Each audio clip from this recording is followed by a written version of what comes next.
Bonjour à tous et bienvenue dans cette nouvelle vidéo. Nouvelle vidéo FAQ, ça fait presque 2 ans que j'en ai pas faite. Et écoutez, je me suis dit que ce serait l'occasion parce qu'il y a eu plein de nouvelles choses qui sont arrivées, autant que sur ma chaîne et tout ce que je fais à côté.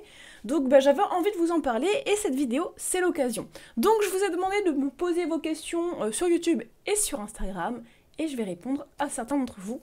C'est parti. Avant de commencer la vidéo, sachez qu'il reste une poignée de box disponibles sur ma boutique, donc si jamais vous la voulez, c'est votre dernière chance.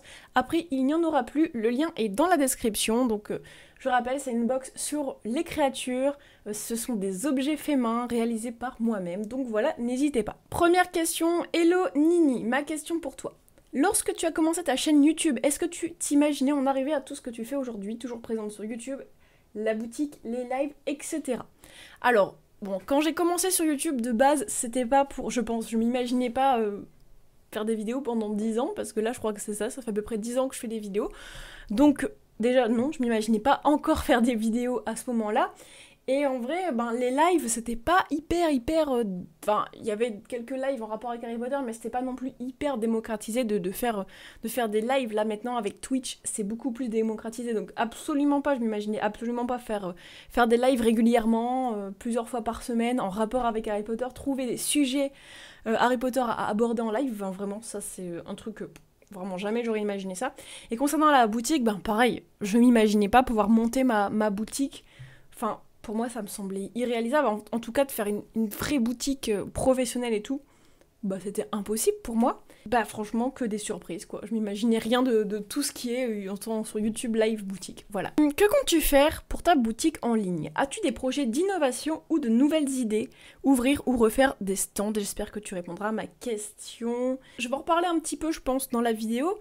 Mais j'aimerais, là, vous l'avez vu, quand j'ai sorti la nouvelle box, il y a un teaser qui est sorti avec la box. Un petit teaser de 1 minute, quelque chose comme ça, qui en fait vous présentez un peu le thème de la box et vous mettez dans une petite ambiance et tout, et mettez en scène un personnage qui a un rapport avec la box. Et donc ce que j'aimerais plus tard comme innovation, c'est en fait lier ma boutique et tous les personnages qui sont créés avec les personnages de Madame Praline, donc lier tous les objets qu'il y a sur ma boutique en rapport avec ces personnages, et également mon but ce serait aussi de les mettre en scène dans des petites vidéos, ces personnages, pour déjà pour le fun, raconter des histoires parce que j'aime raconter des histoires, je trouve que ce serait ouf parce que j'ai toujours aimé le cinéma et tout, et pour le coup ça serait vraiment l'occasion de créer mes propres histoires et de faire des trucs pro et tout, si je fais appel à une équipe qui est partante. Et l'idée aussi ce serait du coup, à chaque nouvelle box, faire un petit truc comme ça et peut-être un peu plus poussé aussi à chaque fois si ça vous plaît. Donc voilà pour les innovations. Et concernant les stands, alors c'est pas quelque chose que je fais régulièrement, ça m'est déjà arrivé 2 fois je crois. Ça va arriver de temps en temps, si vous me suivez sur les réseaux, genre comme sur Instagram, vous serez au courant, je vous l'annoncerai. Là peut-être qu'il y a quelque chose qui va se faire en juillet où j'aurai un stand, je vous en parlerai plus précisément pareil sur les réseaux sociaux. Mais voilà, c'est pas un truc que je vais faire fréquemment, c'est assez rare parce que c'est quand même pas mon truc principal. Moi, ce que je fais principalement, c'est en ligne. Aimerais-tu parfois proposer un contenu un peu différent? C'est un truc que je me suis posé, mais 1000 fois, parce que faire du contenu sur Harry Potter, c'est génial, hein, mais au bout de 10 ans, ça commence... Des fois, on se remet en question, on se dit, est-ce que j'ai encore des choses à dire sur ce sujet? Parce que, même si l'univers d'Harry Potter est extrêmement étendu, qu'il y a toujours des nouveautés qui sortent, au bout d'un moment, on tourne un peu en rond. Bon, là, ça va, j'ai eu des périodes au cours de ces 10 dernières années sur YouTube, où je me suis dit, mais j'ai plus rien à raconter. Finalement, l'inspiration est revenue, j'ai eu des périodes où je postais plus rien parce que je savais plus quoi faire, et plutôt que de faire des trucs nuls, je préférais plus rien faire. Là ça va, je suis dans une boucle où j'ai plein de nouvelles idées et tout, puis faut s'avouer qu'il y a énormément de nouvelles choses qui arrivent ces derniers temps. Entre les animaux fantastiques, la sortie des Hogwarts Legacy, il y a beaucoup de nouveaux produits qui sortent en rapport avec Harry Potter, genre les Lego, etc. Là il y a les 25 ans de Harry Potter, enfin bref, il y a beaucoup de nouvelles choses qui sont en rapport avec Harry Potter, donc ça va, j'arrive à rebondir dessus, c'est plutôt intéressant. Mais c'est vrai que des fois j'ai envie de faire autre chose, pas forcément arrêter ce que je fais, mais pourquoi pas faire autre chose à côté. Le truc c'est que j'ai pas le temps. Pendant une période j'avais vraiment beaucoup envie d'ouvrir une chaîne YouTube sur laquelle j'aurais j'aurais fait comment dire, des constructions d'objets en rapport avec des films, genre où je montre comment fabriquer un overboard, un sabre laser, des trucs comme ça, parce que c'est une de mes passions aussi, c'est reproduire des objets de films. Mais malheureusement, je n'ai jamais trouvé le temps de faire cette chaîne YouTube. Peut-être que ça se fera un jour, je ne sais pas. As-tu de futurs gros projets pour ta chaîne? Est-ce que Pablo va avoir son Instagram? Alors, futur gros projet pour la chaîne, du coup, j'en ai un peu parlé tout à l'heure avec cette idée de vidéo en rapport avec les box. Donc, mon idée, en fait, mon idée, est-ce que ça marchera? Je ne sais pas. Est-ce que ça intéressera des gens? Je ne sais pas. Pareil, ce serait de faire une genre de web série. Ce serait vous sortir un épisode tous les 3-4 mois, quelque chose comme ça. Pour pour développer une histoire, faire rencontrer des personnages avec d'autres, croiser un peu tous les personnages que j'ai pu créer jusque-là avec les cartes de Madame Praline. Donc voilà, ça c'est un gros projet qui est en train de naître petit à petit. Et aussi un énorme projet que j'aimerais faire, mais pareil, je ne sais pas comment organiser ça, j'y ai déjà réfléchi, mais j'ai l'impression que ça... je me noierais dans le projet. Ce serait d'organiser un gros projet de tournage avec plein d'autres youtubeurs Harry Potter, pas à l'échelle de la Coupe des 4 maisons quand même, mais un truc un peu gros où y aurait plein de gens et ce serait cool parce que de temps en temps j'aime bien faire des vidéos à plusieurs. Mais pareil, il faut trouver l'idée, il faut trouver le concept, il faut trouver le budget. Pour l'instant, ça, c'est pas du tout abouti, mais voilà, j'aimerais bien faire des plus gros projets sur YouTube, ça c'est sûr, parce que au bout d'un moment j'ai envie un peu d'évoluer. Et Pablo, non, Pablo n'aura pas de compte Instagram, désolée de vous l'apprendre, mais si vous voulez voir des petites photos de lui, des petites stories de lui, vous pouvez venir me suivre sur Instagram. De temps en temps, je mets des petites vidéos de lui, quand il fait des bêtises, surtout en vrai, je l'expose tout le temps quand il fait des bêtises, mais il est pas tout le temps vilain, hein, mais vous pouvez le voir sur Instagram. À part aller au parc à Universal, quel est ton prochain objectif en tant que fan de Harry Potter? Alors, c'est pas un énorme objectif, mais du coup, j'ai réfléchi un peu à ta question avant la vidéo. Et j'aimerais beaucoup aller visiter la forêt interdite qui a ouvert en Angleterre. Je crois que c'est pas trop loin de Manchester, quelque chose comme ça. C'est un truc officiel Harry Potter, et c'est vraiment une expérience hyper immersive où ils ont reproduit, en fait, dans une forêt, l'expérience de la forêt interdite. Donc c'est un parcours à suivre. Je crois qu'on peut lancer des sorts ou quelque chose comme ça. Il y a des trucs qui s'animent, on peut voir Buck, il y a des patronus, des trucs comme ça, et ça a l'air incroyable. Et j'ai vu quasiment aucun contenu à ce sujet. Après, je me suis pas non plus hyper renseignée, mais j'aimerais trop le faire. Voilà, c'est un de mes gros projets en rapport avec Harry Potter. Fais-tu partie de la communauté LGBT? Alors ça c'est rigolo, c'est une question qui est quand même pas mal revenue. Alors oui, je fais partie de la communauté LGBT. C'est quelque chose dont je vous avais jamais parlé parce que c'est quelque chose dont j'étais pas vraiment à l'aise pendant des années, enfin en tout cas pas à l'échelle de l'annoncer à des milliers de personnes qui vont regarder mes vidéos. J'ai des amis, tout ça qui étaient au courant. Récemment j'ai fait mon coming out à ma famille, c'est quelque chose qui a été assez difficile pour moi parce que j'avais tout simplement peur, mais ça s'est très bien passé au final. J'avais envie de vous le dire parce que déjà on est en plein dans le mois des fiertés, donc c'est le moment de le faire.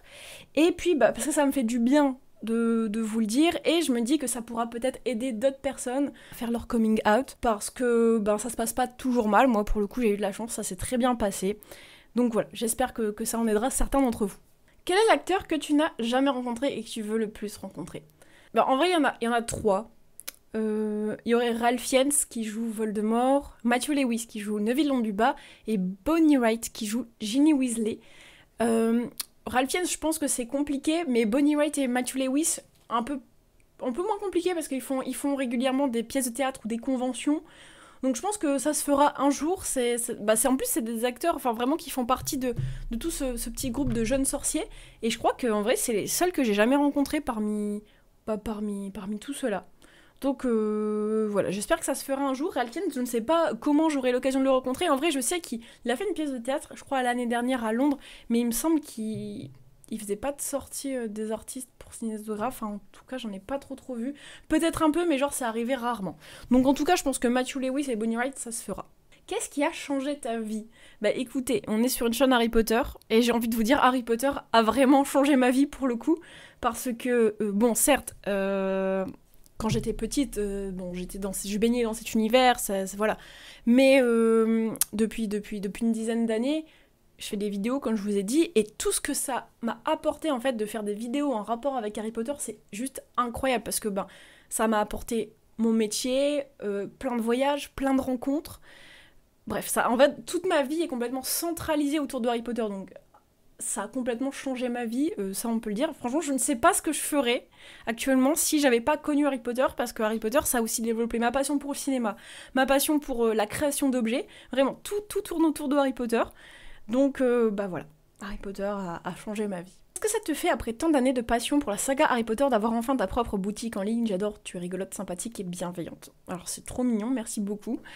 Qu'est-ce que ça fait d'avoir ma propre boutique en ligne? Alors, déjà, ma boutique n'est pas Harry Potter, c'est pas une boutique officielle Harry Potter, hein, ça je le dis parce que je sais qu'il y a beaucoup de questions qui reviennent à ce sujet. C'est une boutique sur le thème de la magie, certes elle est très inspirée de l'univers de Harry Potter, parce qu'il y a des produits qui s'en rapprochent.